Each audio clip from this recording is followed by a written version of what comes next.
Namaste, Namaste. Karuna-ben. Namaste, Sanita ji. Atiji, you're welcome. You can start. Thank you. Namaste, everybody. Let us bow our heads in prayer. Om.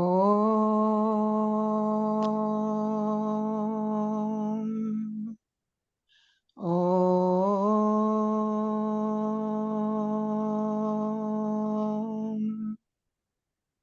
Om.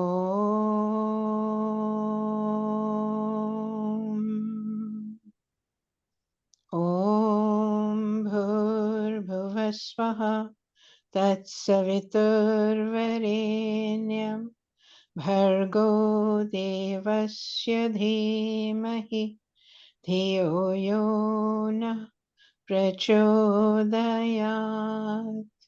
Om Bhurбhuvasvaha Tatsaviturvarenyam Bhargo Devasya Dhimahi Dhiyo Yo Na Prachodayat.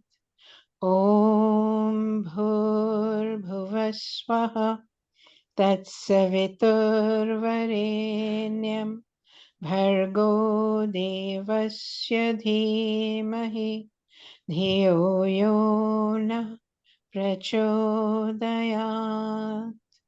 Om Shanti, Shanti, Shanti. Namaste.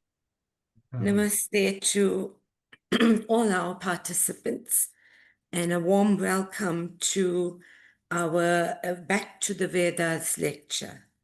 This year, the Arya Samaj commemorates 100 years in South Africa. The Arya Samaj internationally is celebrating 150 years this year. The Back to the Veda lecture series is dedicated to this commemoration. This set of lectures replaces the need for us to have a physical conference. The lectures for 2025 were organized under the theme Past, Present, and Future.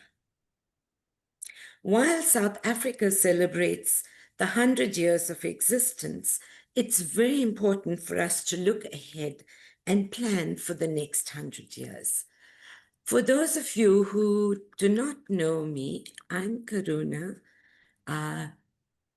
Mohan, and I'm on the executive of the Arya Pratinidhi Sabha, and I work in the Vedniketan Standing Committee. The Vedniketan is an institute that does research, attends to publications, publicity, public lectures like this one, and graded examinations in Hinduism. I was appointed to moderate this year's lectures to enable us to consolidate the outcomes and share them widely. In the series this year, we have covered the early history as a sub-theme, and we are deeply thankful to Professor Ghulam Wahed, Professor Brij Maharaj, who came through and shared their research and views, highlighting the early leaders, the trailblazers who gave form and shape to the Arya Samaj, both in South Africa and globally. Dr. Mahabir, a member of our Arya Samaj, presented a very interesting lecture on the Aryan Benevolent Home, while Hiralal Bhai had covered the buildings of the Vedic Mandirs. Professor Vish Supasad delivered a lecture on climate justice and why we needed to act right now. Professor Ashwin Desai presented on the struggle for liberation, and Nishan Bolton covered the South African dilemma on inequalities and identity. In today's lecture, we are going back to the early history of the Arya Samaj under the sub-theme Sanskars.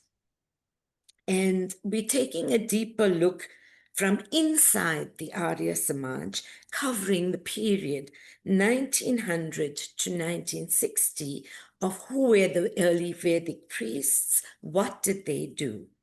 And of course, this represents this 1900 to 1960 will represent the first 100 years of Indians settled in South Africa. The month of September is about heritage. It's about, and many fellow Hindus pray to ancestors. The Arya Samaj view is to give respect to the living elders, and it preaches about caring for our parents and grandparents, feeding them and supporting them while they are living. In this lecture, we will be paying tribute to the early Vedic priests, who obviously laid a very firm foundation for us. It gives me immense pleasure to introduce our speaker to you, who actually needs no introduction. And he is Dr. B Rambilass, who actually is my bacha bhai, who needs no introduction. And of course, he's Sindhu's bacha kaka. Dr. Rambilass is an honorary life vice president of the Arya Samaj in South Africa. He has translated many of Pandit Naradev's books, pamphlets, and tracts into English. He serves as the chair of the Pandit Naradev Hindu Prachar Trust, which has translated literature on Hinduism into the African languages. I've served with him on this committee as the secretary, a joint secretary with Advocate Chiman. His Bhaiji has presented to a number of international lectures to conferences. I'm not too sure which the most recent one is, but I know this year he went, or last year, early last year, he was in Mauritius on one of the conferences, and perhaps was also involved in a number of the conferences in India. He has been published in a number of recognized journals. He's the former head of Sanskrit at UDW and the founder of the first Hindu school in our country. He's from the Avoca Cultural Society and is currently on the board of our SOVS, our School of Vedic Studies. He's responsible for training a number of the Vedic priests. Bhaiji will pay tribute to the early Vedic priests. Over to you, Bhaiji. Namaste, Karunaji, and thank you very much. We're talking about celebrating the history of the Arya Samaj, and we're talking about 100 years and 150 years, and it's only appropriate that we remember our stalwarts. And today, it is my privilege to touch on why the role of the priest has been so important. When our priests are ordained, they receive the gown, and also they take a pledge, which is called a vrata. And while many of us hold positions, we may be in office, be office bearers, but the priests, once they are ordained, they serve Samaj for the rest of their lives. And I've been to some funerals where even when they've departed with the gown. So this speaks so greatly of, our priest who says, marte dam tak, till the last breath, हाथ में ओम का झंडा लेकर, मैदान में उतर करके और वहीं से विदा ले गए, means they stepped onto the field, the Rang Bhumi, the battlefield, where they fought ignorance. That was the enemy that they fought. And they've really led our people. And this is our tribute and our expression of gratitude to them. So if we're looking at the slides that have been prepared, the very first verse of the Rig Veda, or we can say the very first verse of the Vedas, because the Rig Veda is considered, in terms of its importance as being of the greatest relevance. And the first mantra reads, Agnimide Purohitam Yajjasya Devam Ritwijam Votaram Ratnadhatamam. Agnimide Purohitam, the very Agnim, then Ide and Purohitam. So the very first mantra of the Rig Veda speaks about the Purohit and who the Purohit is, defines the Purohit and the role of the Purohit. Now, the Purohit, if you see the definition slide there, it says the Purohit is one who acts in the best interest, hita, the interest of others. Purohit means the interest. Puro or parahita means the interest of somebody else. Altruism, as you know, a principle of the Arya Samaj enunciates, acting in the best interests of others. And the Purohit is therefore Yajjasya Devam. He is the Deva of the Yajya. And remember, when we talk of a Deva, we don't necessarily mean a god in the sense that is often understood. We mean those human beings who contribute, who give to society. They are Deva. So Ritwijam here is the regulator of order of the seasons. And we're going to look at the meanings just now, the different interpretations of it, because as the regulator of the Yajya is one role the priest performs, and as a Purohit also, remember there's a greater Purohit, and that greater Purohit is none other than the Supreme Being. Because when we look at this creation, and we look at the rivers, the earth, everything has been almost, it seems like, it has been created and made for our good. So there is a Supreme Being who is the Purohit, who in this creation has provided everything for us to live on, to be sustained on. And then you get the Purohit, the human Purohit, that Paramatma who is the Purohit acting in the interest of all of creation. And we get the Purohit who is the human being, who is the leader, the driver, and the organizer. And this is what our Purohits did. This is why I'm defining it. This is what our people did. They became the facilitators, the organizers, the drivers of our communities. So creation, as a, calling a Purohit a priest, is really doing an injustice to the term Purohit as one who's acting in the interests of others. Just recently, I've seen a clip about somebody who's complaining about priests because all they do is just promote rituals so that they can make money out of it. Now, I just want to say, therefore, I'm saying it's an injustice to the word Purohit.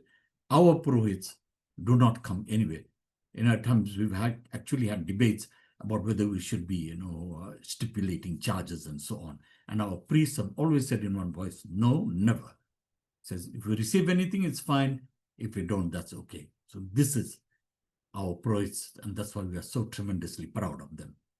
So for the Veda, for the Purohit, a priest, when you look at a priest, you think of him as sitting and reciting from a book, which is his gospel, if I may use those terms. Right? So for our Purohit, the Vedas are the manual for them to perform the rituals and the mantra. The Vedas are the manual and the mantras which they use to perform the rites and rituals. And therefore, in every community, if you look at the history of our Purohits, they have been the leaders, they have been the people who have driven various projects, kept the community, and organized all the events. They ran the Hindi schools, and they made sure they kept the culture, they preserved the cultural values of our communities. They were the regulators of order and society. Ritwijam, one is the regulator of the seasons as the creator Ishvara is, and regulating the order of our society, of how we lived our lives, the Purohit played a role in guiding us in that. So, Devam Mritvijam, again, understanding Deva both, as the human being and Deva as the supreme being. So then, as we look at, in fact, the subsequent mantras also speak about the greatness of Agni and the role of Agni as Purohit, because Agni Om Agnim Ide. Agni, if it's not for Agni, we don't have those seasons. The solar system won't work, let alone everything else, the heat, warmth, energy, seasons, and all of that. Right. So you can see on the slide there, the greatest Purohit. Now, Swami Dayanand, we take two of his works as being very important. The Satyarth Prakash, and all of us know about Satyarth Prakash. Then the question arises, why was his next book, the Sanskar Vidhi? He prepares a book and he authors the Sanskar Vidhi because for Swamiji, the sanskars were very, very important. The sanskars shaped the individual. We talk about a person and we say when, a person does something, well, we say, that's his sanskar. And sanskar really means the sum aggregate of the impressions that make you who you are, that constitute your personality. So also the sanskars then make up the family, because a family is guided from signpost to signpost on this journey of life. On this journey of life, the family again is guided by the sanskars. The sanskars takes the individual and the family, and then in India, it used to be at one time, but now, we follow the Western norms of democracy, so we don't, but at all times in the past as well, even in the West, the state and the government would have a church that would support it to make sure that it had a moral compass, a religious and ethical compass. So these sanskars then guided the individual, the family, the society, and the country and state. So it is for this reason that Swami Dayanand gave so much of importance to the sanskars and authored the Sanskar Vidhi. So look at the next slide. And of course, the people who perform these were and are our priests. So we all know that, the first person to come to this country with the message of the Arya Samaj was Bhai Parmanand.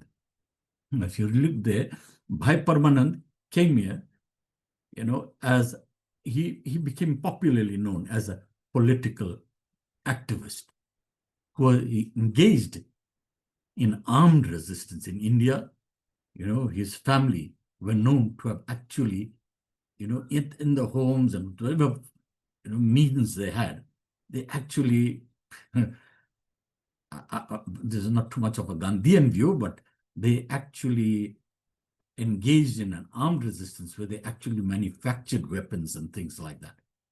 So he popularized the performance of Yajna. So this is Purohit as well, even although he may not carry the title, but he popularized the Yajna as being central to congregational worship.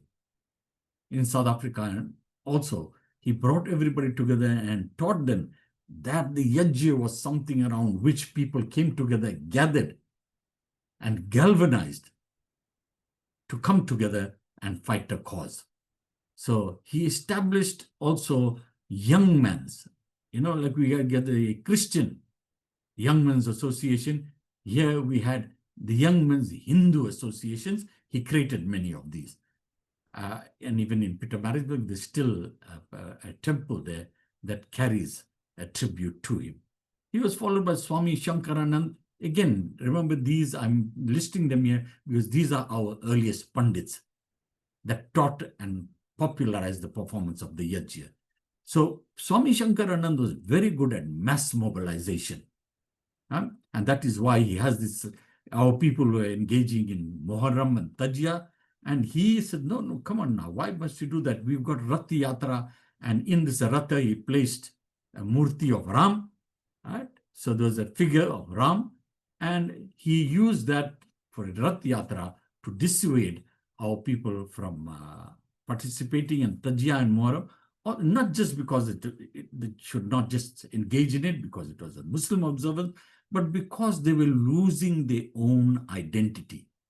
We came from indentured stock. We did not come here with experts of Sanskrit and culture and Hinduism.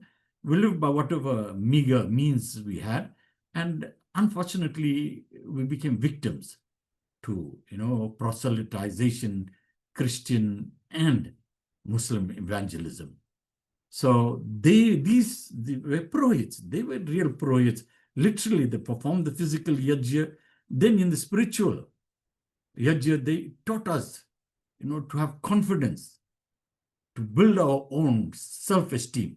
And of course, in society, they helped guide society so that we could take on the struggles. And as a message of yajna, coming together to, meet life, meet the challenges of life.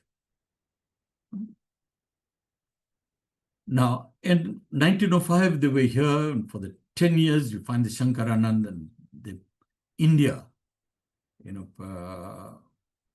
could say the word preachers, but the pracharaks came in. And in the 1920s to 1940s, under their guidance and their leadership, our priests began to consolidate themselves. In other words, there was a common goal. They needed to promote the Arya Samaj. They needed to bring our families together. And as I mentioned earlier, to make them aware of their responsibilities to themselves, to the families, and to the society.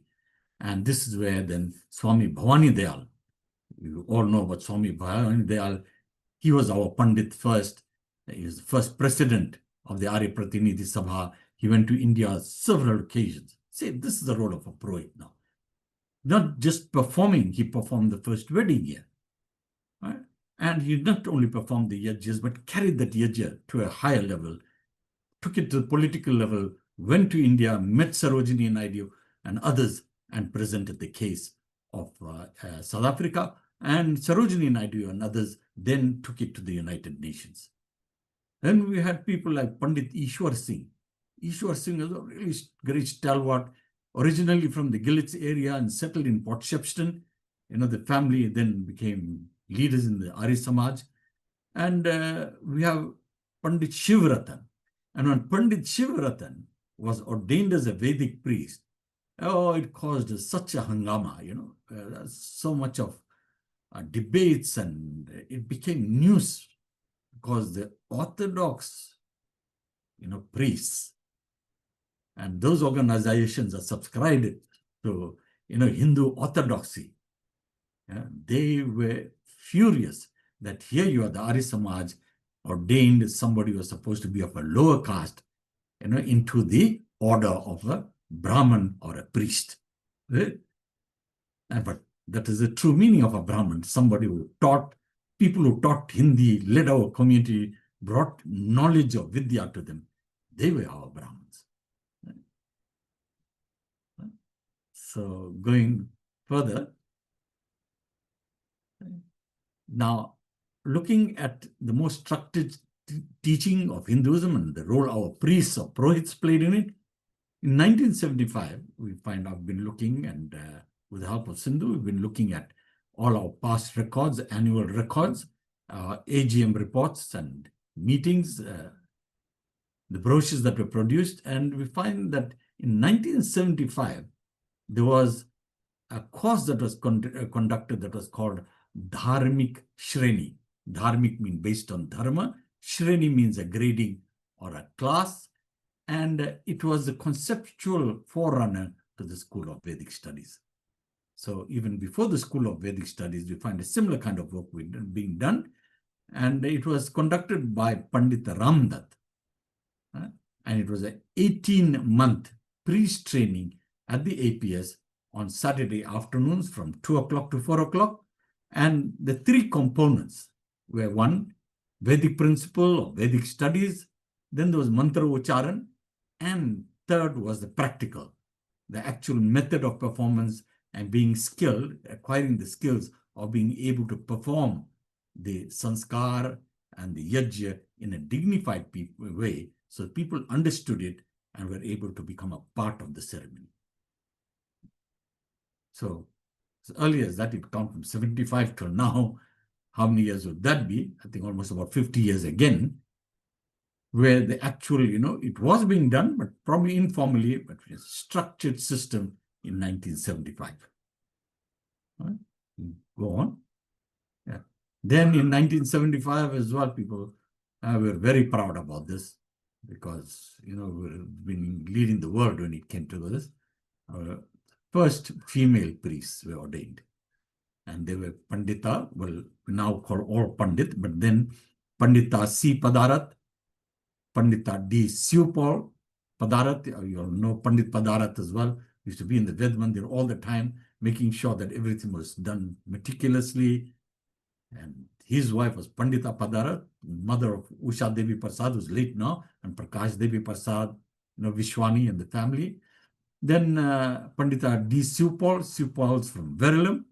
Pandita Prabhavati Nanakchand, that is Aarti Shanan's mom, Pandita Prabhavati Nanakchand, leading personality in the Arya Samaj, Pandita Sukhnandan, again from Verulam, and Pandita D. Sukra.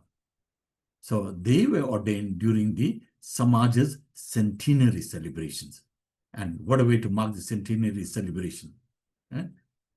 What better way than to ordain our women as priests? Look at the next slide. Okay. Now, in the 1960s and the 1970s, already priests were submitting reports like we do nowadays. Then the priests also submitted the reports. And if you look at it, before you look at the names and the number of ceremonies they performed, look at it. They did marriages. Then they did Chuda Karma. Chuda Karma, and these are the birth rituals, the havans they performed, the kathas and discourses that they delivered, the namkaran sanskars, mean naming ceremonies that they did, lectures, talks, discourses that they presented, then Vagdan. Vagdan, Vak means vachan, dan, giving one's word. Engagement ceremonies are called Vagdan. So they performed engagement ceremonies. Shuddhi, not many, but where we call it homecoming, with those who had converted and those who also of other faiths wanted to accept Hinduism, a ceremony was performed called Shuddhi. Then Yajyopavit. We have Yajyopavit annually during Shravani, but our priests also did Yajyopavit in the different areas for different individuals at different times. Griha Pravesh, meaning when people built homes and, had the housewarming, when they performed the ceremony, when they entered the new home, that was called Griha Pravesh.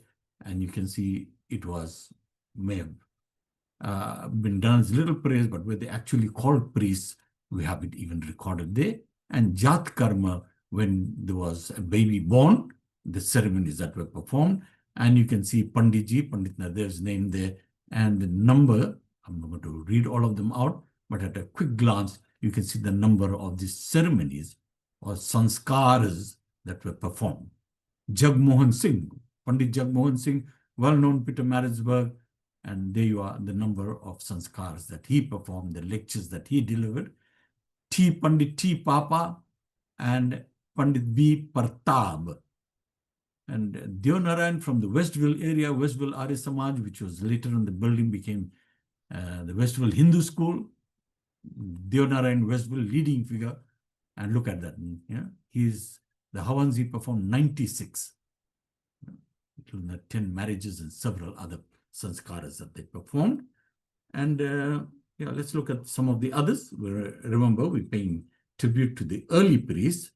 So we're not talking about our current priests who are doing, tremendous work. Here we are, D. Ishwar Prasad. And there you again, look at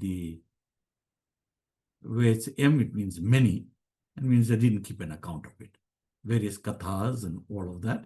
Then Pandit Banwari, again, well-known name, 13,498 havans performed, so on. Then Pandit Matai, well known from the Matai family. In the family still, they honor and remember Pandit Matai from the Clare Estate, Sydenham area. Then Pandit Dukran. Pandit Dukran, we all know, Ved Dharam Sabha, precisely Arya Samaj, involved actively, Dukran and Mrs. Dukran. Then V.D. Makkan Goyal Panditji was a Pandit. He just did one marriage, not many that you can see in the Gujarati community, and he was a musician. So his first preference was music. He played sitar, and he was quite popular. Pandit Shivratan, there you are, he performed 9 marriages, and a controversial Pandit, not for us, but for the others out there. All right. So I think those are the slides, and this is the tribute people that I could look up. I looked at the records, and we tried to find all of these, and I brought to you. And remember, like I said to you, because at all times our priests have been, like I said, the moment they don the gown, some of us hold positions for our terms of office and over, and then we go on. And but the priests, like the stream that forms the stream, for men may come and men may go, but I go on forever. And our priests, once they are ordained, continue to perform this vital role in society, until they left us for good and departed, and until the last breath they served our samaj, our dharma, and we'll always be ever grateful to them.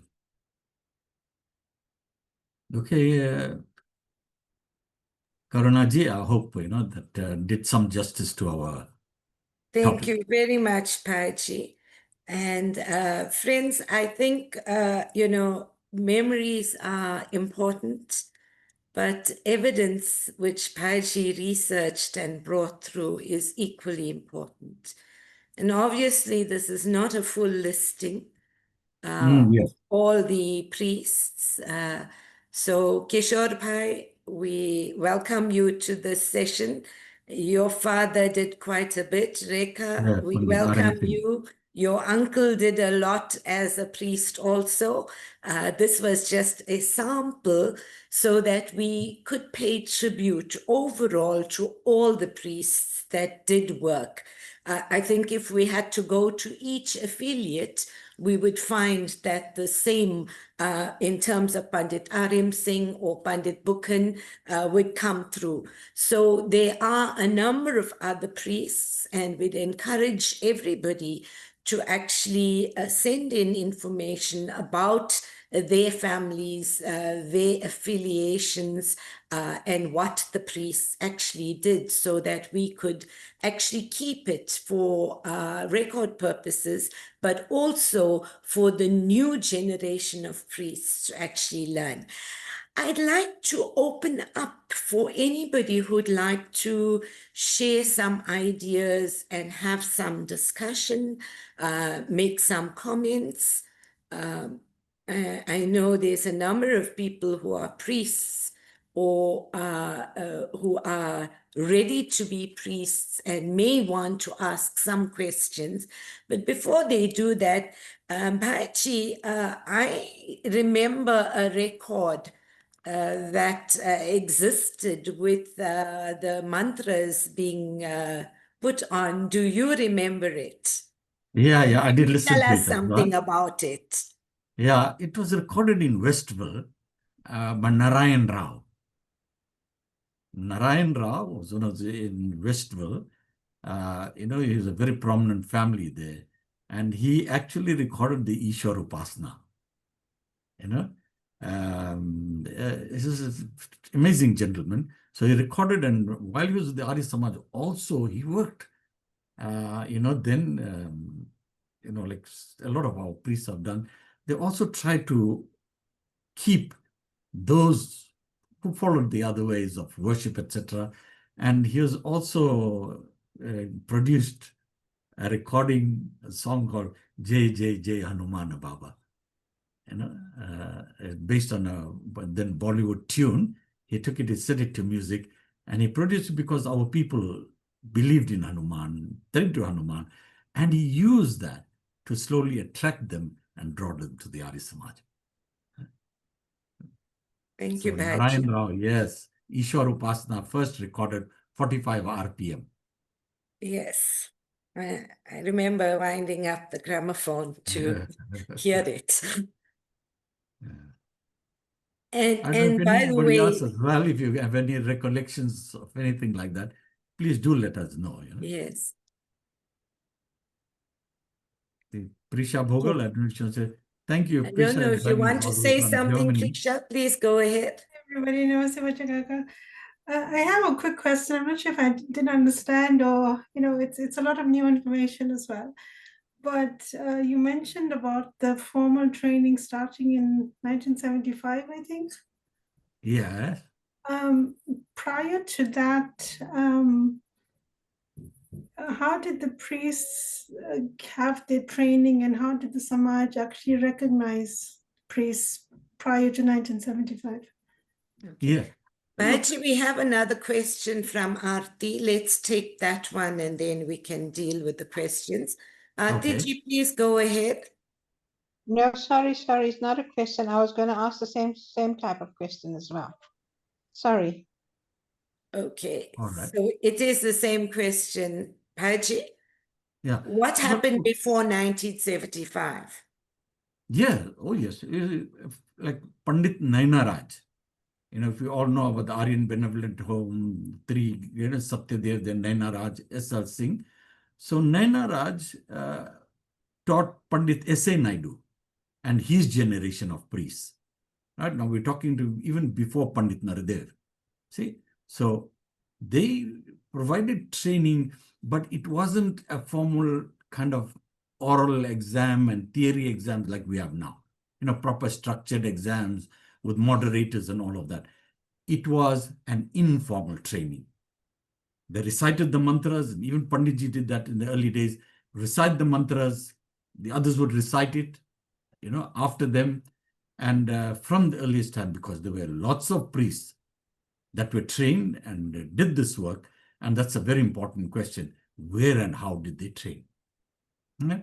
So the training was done initially informally, and then look, there may have been other people that may have done work, but from whatever I've found, in 1975, we find the first, Shreni exams being prepared and classes being conducted by Pandit Ramdas. Previous to that, training, but informal. So, Bhaji, at the same time, there was the graded examinations in Hinduism that were developed in the APS. We had principals who were involved. And so, a lot of that education, what to do to actually assess people came about. So before 1975 session, people were trained. Now, Yeah. Pandit Maharaj, R.P. Maharaj, was actually ordained by Swami Shankaranand, as you rightfully pointed out, and so was Pandit Nainaraj. So, those things, as they went along, I think when Pandit Jagmohan Singh arrived in 1940 from the DAV College in Lahore as the preacher for the VDS. He started a class which Pandit Shivratan was part of in Pietermaritzburg for people. And then when Panditji arrived, Pandit Nardevji arrived, he also started a class with a whole lot of people. But what you are saying is that it is only in 1975 that the formalization of the education began. Aartiji, please go ahead with your question. Right. So my question is now, if Pandit Nardev arrived and he started the Purohit Mandal, in the 1950s, right? So wasn't that formal education for those priests who were ordained then? How did they qualify? This is what I want to know.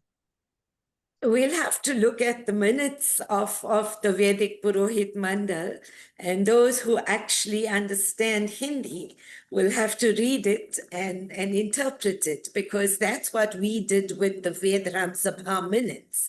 You know, early, when it turned 90, in the late 80s, we actually went through all of the minutes and which were written in Hindi, translated it, understood it, and pieced together the history of the organization and what was happening. I know because, you know, my uncle was an ordained priest under Panditji, that yes, they had an examination. It wasn't written. They did have classes, and yes, they did take the vrat and they were ordained. In fact, maybe Kishore can tell us something if he's still on, because, you know, they originally had a yellow gown with pink trimmings, and the blue gown only came about much later. Sorry, Karuna, it's yellow gown with red trimming. Okay. Yellow gown Oh, with red mm. trimming. Pandit S.A. Naidu used to wear that gown. That's how I That's remember that. correct. Yellow Yeah. gown with a red trimming. Okay. Yes, right. And for me, it Also, looked very sorry, shocking pink. Yeah, just to add to what you were saying, the 1975, when we were looking at the older records, piecing together this information, 75 was the formal structured class. Prior to that, it was formal, but not structured in the sense of an 18-month program or so forth. It was dedication, attendance, training, and ordainment in that regard. So it wasn't just picking people off the street. There was a process, but the process was formalized in 75 in terms of written down, documented as a structured program within the Samaj. But the actual ad hoc training was from the very outset. Thank you. Karuna, Kishore Bhai, please, would this you is like to Prisha. say something? Yeah, Yes, Prisha, I'd like to. sorry. According to records that I have, that was written by my dad, the first batch of Vedic priests under the VPM were ordained in 1954 under Pandit Nardev Ji. Right, and they took a 2-year course that was moderated and examined in India. Doc, you'll remember I shared some of this information with you. Yeah. So, and yeah, that was documented by my dad. There were 6 of them that were the first batch to qualify under Pandit Nardev Ji in 54. All right. Thank Yes. you very much, Thank- Kishore Bhai. Yeah, Panditji initially worked both, you know, even for the Hindi exams, he worked with Varda. Yeah. You know? Yeah. So he always worked in India, and they had their own way of, like we said, moderation and ordaining. So, you know, at all times I remember, we always tried to conform to some kind of system which was accredited and acknowledged. So if we have to summarize what Paiji actually raised, it was about being self-sufficient in South Africa and developing the tutors, the trainers, and that really in earnest began in 1975 with Pandit Ramdat pulling together the course that he did as a forerunner to the School of Vedic Studies. Can we just, Prisha asked something, and I think we lost it along the way. And if Prisha can just repeat what she said. Prisha, Yeah, no, have yeah, you been answered? No, I think that's just, it brought in a whole discussion, which was really, really good. I had basically asked, you know, prior to 1975, which was the formalized training, how the priests were actually recognized and by the Samaj itself. And, like I said, there was a lovely discussion about the informal training that happened before that. Does that answer your question? Yeah, it does. Thank you. Okay. Yeah. Okay, do we have any further comments, any further points? Bhaji, an estimate. I'm not asking you to kind of run through and be absolutely perfect, but over the years, what number would you put to Vedic priests in South Africa? Over the years, right now, as we stand, we have 75 priests. Right now, 2025. So I would say a minimum of 500. Considering that the Arya Samaj is not a popular movement, that's a very good number. It's an excellent number. And also remembering that many people who did not even conform or did not follow the Arya Samaj called our priests simply because they liked the discipline, they liked the kind of dignity, and the manner in which the sanskars or the havans, simple havans were performed. Okay? So even to this day, there are many people who are not, necessarily Arya Samaji. And if you ask our priests, I'm sure they'll tell you that. Pandit Arti Ben is here, Prem Beni Mother, they'll tell you that our priests are inundated with calls, especially when people pass away. They feel that our priests go there, they don't frighten them. They are able to provide that kind of solace and comfort and hold their hands through, difficult times when they need this kind of moral support. So I really want to personally, and on behalf of the Arya Samaj, thank all of our priests for doing such a wonderful job. Because if during that time, when somebody has passed away in your dark hours, you look to the Arya Samaj priests, then that speaks volumes. Maybe you'd like to comment on the COVID times and the Arya Samaj role in that. During the COVID time, it was a real test to all of us. And our priests, Pandit Dharmanand, although our priests were cautioned, and then finally we said, look, we do not know. It is very difficult for the Arya Samaj to produce any document or guidelines, because on the one hand, there was the calling. I am a priest and I have to, if somebody, for example, passes away, do I do the Antyeshti or not? And on the other hand, for personal safety, for the safety of your family, you are within your rights not to perform it. So that was such a dilemma. And, Pandit Dharmanand and other priests, Pandit Abraham Beni Madan, quite a few others, when they were asked to, they went and performed these rites. I remember they were wearing all this kind of, they called particular, clothes that they wore, preventative clothes. What is the name they use? Protective gear. Eh? Protective gear. PPE, yeah. Yeah, there was a special name they Protective used for it. gear. Yeah. And they performed those rites, So hats off to them. Chakaka, can I just quickly add to that? Because the thing is, having been a student of the School of Vedic Studies, I think the knowledge that we get there, I think that's what lacks in a lot of the other priests. I mean, like you said, maybe we're only 500, but the knowledge that you gain, and I think when people hear the right knowledge and not just somebody coming to try and scare them and, sending them on a wayward track somewhere, just basic knowledge. Because when you look at funerals, for instance, the Antyeshti mantras are some of my favorite, if I must say. Because you find between birth and death, you have life. And that's what the Antyeshti mantras are about. And I think a lot of the priests, you take one mantra and expand on it and explain. And I think that's really what brings people solace.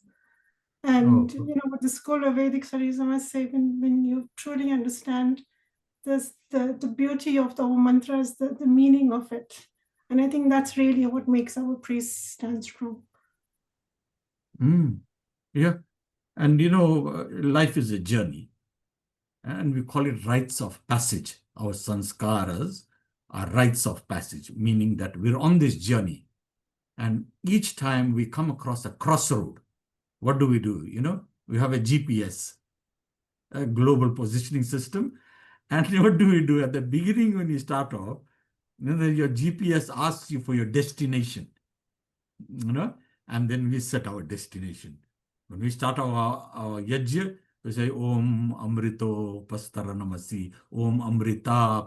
Amrita is our destination. And we say, you know, when we die, is death our end? Is that our destination? And we start off by saying, no, Amrita. Life is about transcending death, about mrit, mortality, and immortality, something about us that is immortal, that lives beyond death. So the yajna says, let us understand that so that we can transcend death, because we are all so preoccupied and obsessed with death. So the yajna tries to remove that fear and tell us that death does not really affect you, because there's an immortal part of you that lives for all times. And the navigator on the journey is the Yes, priest. yes, yes. To the stormy oceans, you know, there we are in our little boat. Like Tulsidas said, you know, I have to ride this Ramayana and I have a little broken boat. How am I going to cross this ocean? So that analogy, you know, applies to all of us. We have to cross this ocean of life on a little boat, and the waves rise so high and we get tossed about in it, you know. So it's so important to learn how to navigate this. So it's only Bhattabhai who could do this. He linked his current lecture to a past lecture he delivered on the Back to the Vedas series, where he explained in greater detail that whole GPS and how the Vedas and the Sanskars are the GPS. All our lectures are on YouTube, on our Arya Samaj YouTube page. So if you're interested in going back and re-listening to it, it is there. Bhaji, do you have any final points you'd like to say? No, except for always remain indebted to our priest in Avoca.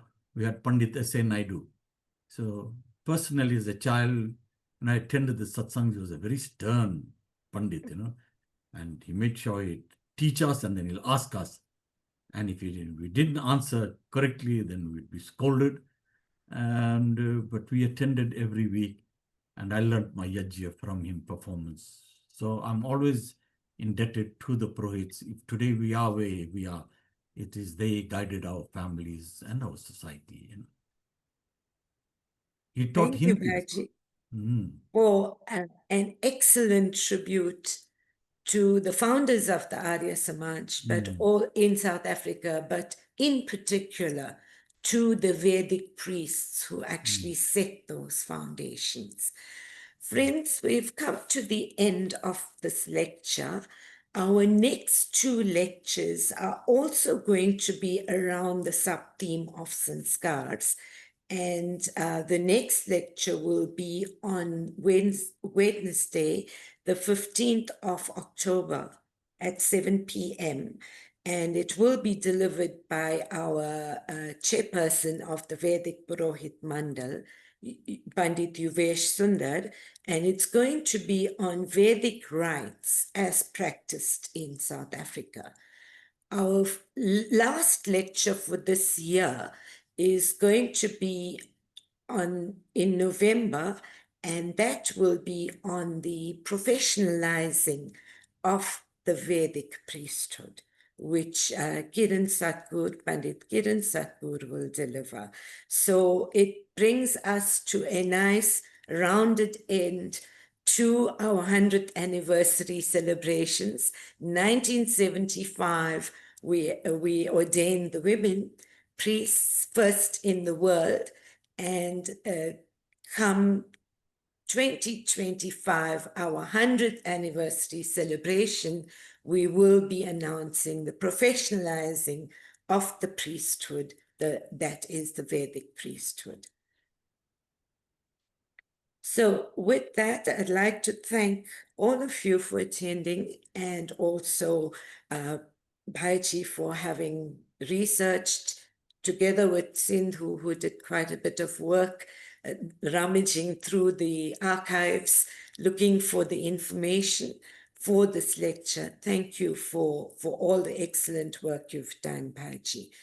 With that, I'd like to call on Artiji to close the meeting with Shanti Path.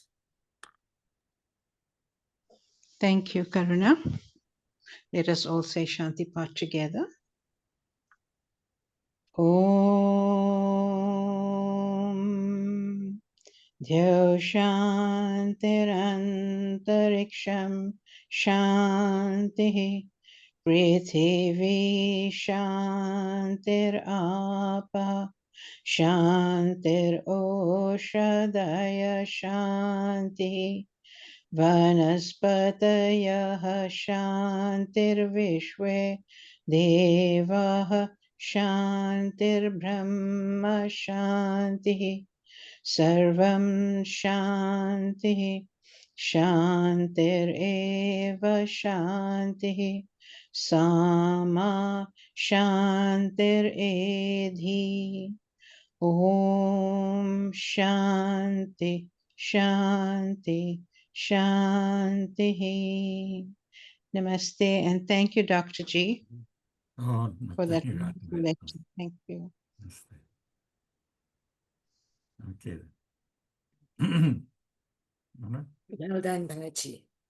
All Really. right. Okay, then. Namaste. Namaste. Namaste. Namaste. Namaste, everybody. Thank you for joining in. Namaste, everybody. Namaste.